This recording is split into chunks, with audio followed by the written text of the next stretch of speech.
Have you ever been thrown off by somebody being overly negative, or you got hate from someplace that you didn't think it would come from? Well, in today's session, I'm going to talk to you about exactly how you can harness the opposition, the enemy, the hater, whatever that you want to call them. You could harness the distraction and the negativity that they come at you with, and you could use it to create a certain power of focus to accomplish your goal. So, plenty people have a problem, and I want to say faith-based believers have a problem of being too nice. And because some people feel that they should be too nice, they think that everybody else should be nice with them. Well, today we're going to dive deep and we're going to explore why it is that you'll probably always have haters and somebody who the blood just don't take you, and how it is that you could actually move past that. So, throughout scripture, God's people have always faced a lot of opposition, a lot of distraction, and a lot of negativity.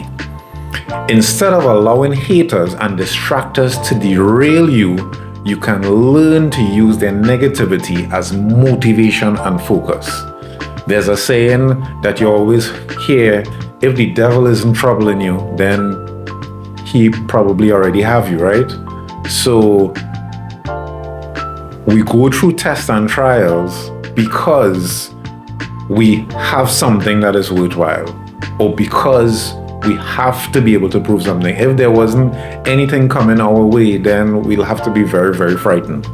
So let's take a little deep dive, and we're going to actually be talking a little bit about the book of Nehemiah so that we could talk about exactly what haters would come at you with and how you can use it to re-strategize and use the power of focus. So let's read from Nehemiah chapter 2 verse 19. But when Sanballat the Horonite and Tobiah the servant the Ammonite and Geshem the Arabian heard it, they laughed us to scorn and despised us and said, "What is this thing that ye do? Will ye rebel against the king?"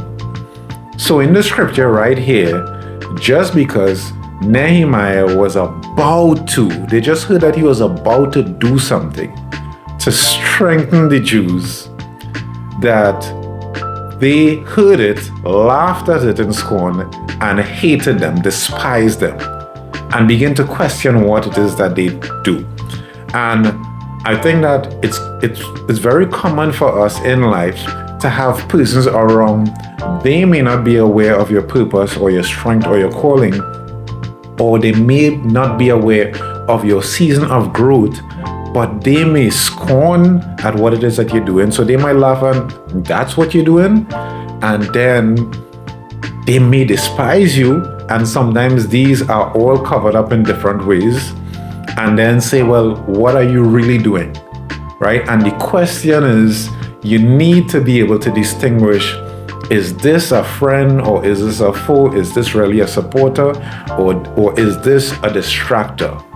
And this is why it is that we are having this conversation, because many of the persons who we may think are supporters and are friends, they may be secret agents, secret distractors / haters. And we want to be able to use even that negativity to harness that into positivity and into focus. So opposition normally comes with ridicule and distraction. And the first thing that you need to notice is anytime that somebody laughs, it's a red flag. Because whenever that somebody is doing something productive, somebody's doing something good, it's great. Whether you learn by failing, it's still a process of doing something, right? And you need to understand that doing something is better than doing nothing, right? So whenever that you are doing something, if it is that somebody's laughing or somebody's ridiculing what it is that you are doing, you need to first of all ignore that in the first place. Because the type of friends that you want, or the type of support that you want, are the persons who says, yes, go try it, give it your best shot, get it done, do it, right? So the next thing that you want to do is to identify them, not to be discouraged, and understand that it's often a signal that something is worth fighting for. Anytime that somebody laughs or they belittle it and so on, a little ding, ding, ding, ding, ding kind of rings out in my head, and I'm like, all right, cool. There's definitely something to it. Because if there wasn't something to it, then there would be no opposition to it. It's kind of like I was talking to somebody and I was saying the best views are from the hill. The best views are from the mountaintop. But how do you get to the mountaintop? There's a lot of opposition to get to the mountaintop. There's a lot of climb. There's a lot of work that needs to go in to get there. So nothing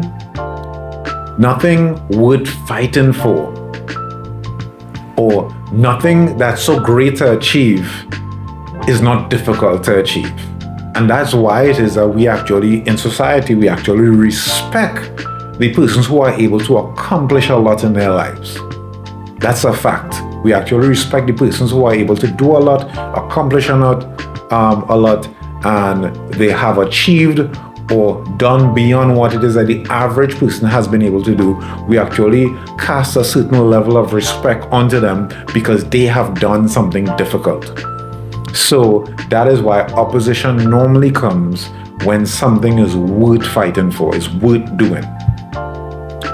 So we're gonna go to Nehemiah chapter 4, verse 1.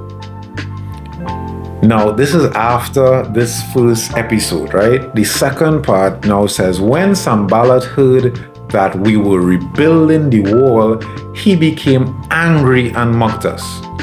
He said, what are those feeble Jews doing? Will they restore the wall? Will they offer sacrifices? Now, think about this. Sanballat is not even where they are at. He's not from there. He's not associated with them there. But he has issues, hate challenges with what it is that they are doing. Because they are trying to make progress, the haters will come every time that you are moving in the right direction.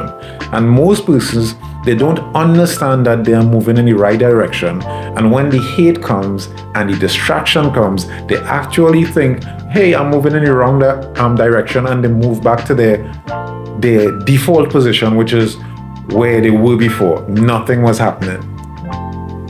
So what we need to do is actually look forward to the opposition. If there's no hate, there's no chance for you to elevate. So you need to actually look forward to the person who's getting angry because you're making progress, because that actually signals that you are making progress. So instead of being distracted and discouraged, you could begin to hone in and become even more focused on being an expert in your field, on learning, increasing your knowledge, making sure that you are even more disciplined, even more focused, even more committed, even more persistent to the intention that you want to achieve. So for example, if you have a 1-year goal and somebody laughs at it, well, start making that a 6-month goal. Collapse that 1-year goal into 6 months and begin to work on it even harder, because that hate is going to come no matter what. But the great thing is that the hate stops when it is that you reach to the top. So we want to maintain the focus amidst opposition. And Nehemiah 4 verse 6, it says, so we rebuilt the wall till all of it reached half its height, for the people worked with all their heart. So they had certain landmarks, certain objectives. So instead of building part and then part and then part, they rebuilt all the wall till all of it reached half. For the people worked with all their heart. So what it is that they didn't give in to the mocking, the distraction, to the hate. They worked with all their heart. And I want to say today, And going forward, you should be working with all your heart, especially pertaining to your goals, to your purpose, to your vision, to your dreams, and towards your destiny. Keep your eyes on your purpose, blocking out the negativity and staying committed to your goals. All right, so now let's read from Nehemiah chapter 6, verse 1. Now it came to pass when Sanballat and Tobiah and Geshem the Arabian and the rest of our enemies heard that I had builded the wall and there was no breach left therein, that Sanballat and Geshem sent unto me, saying, Come, let us meet together in some one of the villages in the plain of Ono. But they thought to do me mischief. And I sent messengers unto them, saying, I am doing a great work, so that I cannot come down. Why should the work cease while I leave it and come down to you? And this is a very, very powerful passage. And in the end there, he's saying, I'm doing a great work, so that I cannot come down. And what it is that they are trying to do is disrupt the progress. And he's saying, no, I'm doing a great work, I cannot come down. And he's even justifying it, because why should the work cease? We would have had that fantastic session talking about movement and momentum. When you get momentum, you want to be able to access the power of it. Why should you pause or stop? Because it's always easier to continue than it is to start. So he's saying, why should the work cease whilst I leave it and come down to you?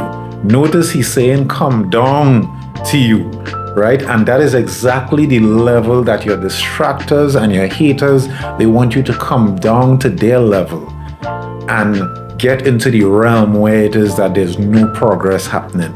There's no work that's going in. There's no momentum to be had.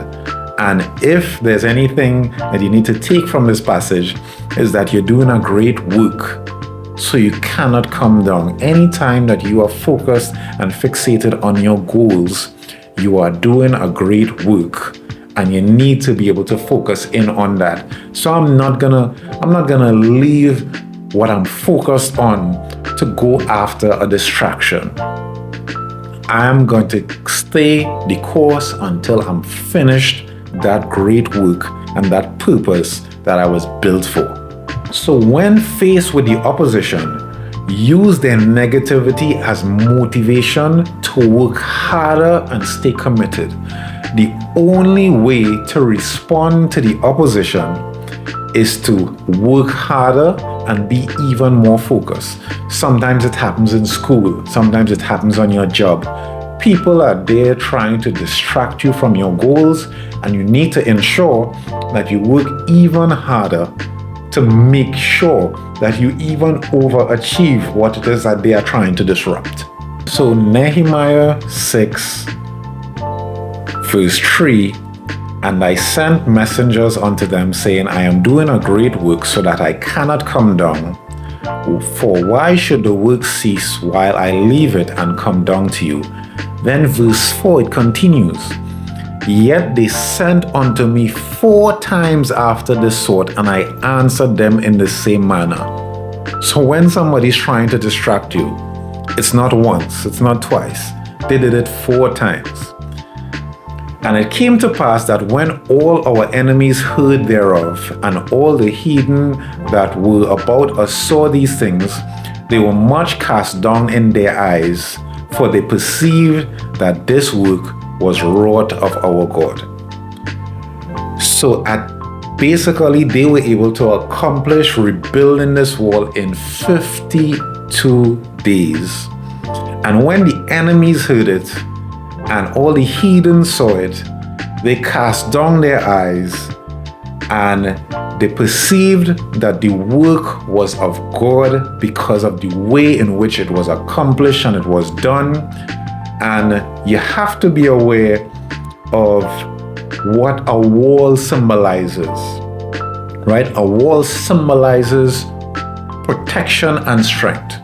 And in Proverbs, there's this really nice passage that talks about the man who's void of understanding, right? The slothful man who's void of understanding. The walls are broken down in his field, right? The walls are broken down. And when the walls are broken down, that means there's no defense. Anybody can come in and out. And if you have a purpose, and if you have a design and a destiny, and it's worth something, you don't want anyone who could just come in and out and do whatever that they want.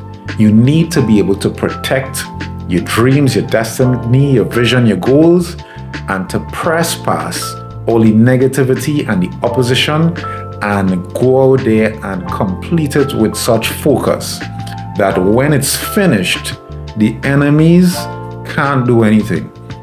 The haters can't do anything. In fact, those same particular haters are never heard of again within this story when that wall was complete. They were throwing scorn, hatred, distraction, attack. They were trying to outsmart, outwit. They were doing everything to stop the work. But I'm saying to you today that you're doing a great work and you cannot come down. You cannot get distracted. You need to keep on going. You need to keep on getting focused. And one way that you can do it is by harnessing the power of the opposition, by harnessing the power of your haters and distractors and the negative ones. Anytime that there's more of a fight, I get more excited for the battle because I know that there's something worth fighting for. If it wasn't worth fighting for, then no one would be fighting. Then there'll be no opposition. There'll be no distraction. There'll be no hate. So look forward to the hate. Look forward to the distraction. Look forward to overcoming them in a way that allows you to harness the power of focus so that you can accomplish your goals. Not just that, accomplish them impeccably and in great time, and collapse those goals into a shorter time frame that you could achieve success beyond your wildest dreams, because there are persons who would naturally have hate towards you, and you need to use that power to be able to accomplish your goals. I know that this was a lot. I trust that this is beneficial for you, and that this week, next month, next year, that all that you would have learned through these podcasts, that you could implement it and use it to crush your goals for 2025 and 2026 and going beyond that, so that you could have above and beyond what it is you're looking for. Stay blessed. See you soon.